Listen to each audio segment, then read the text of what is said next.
ChatBot Theology, a biblical perspective on birthdays and celebrations.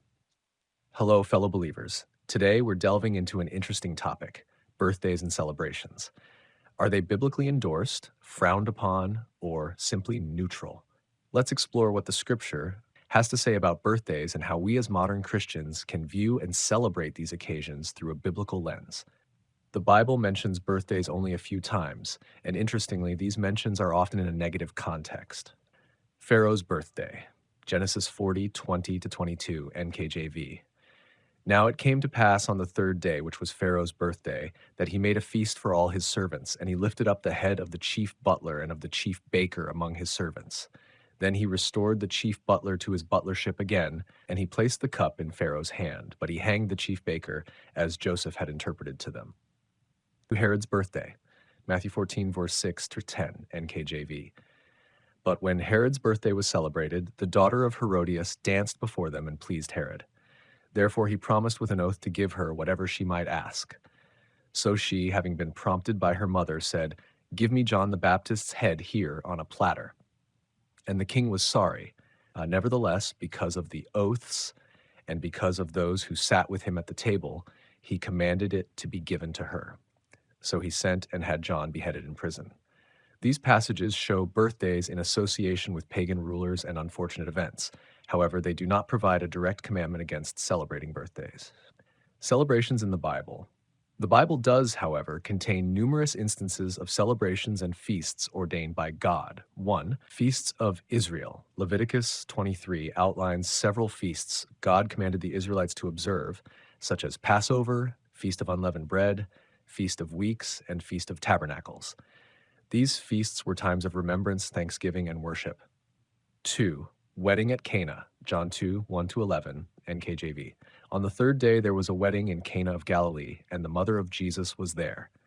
Now both Jesus and his disciples were invited to the wedding, and when they ran out of wine, the mother of Jesus said to him, "They have no wine." Jesus said to her, "Woman, what does your concern have to do with me?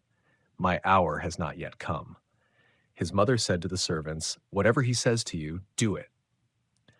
Now there were set there 6 water pots of stone, according to the manner of purification of the Jews, containing 20 or 30 gallons apiece. Jesus said to them, "Fill the water pots with water." And they filled them up to the brim. And he said to them, "Draw some out now, and take it to the master of the feast." And they took it.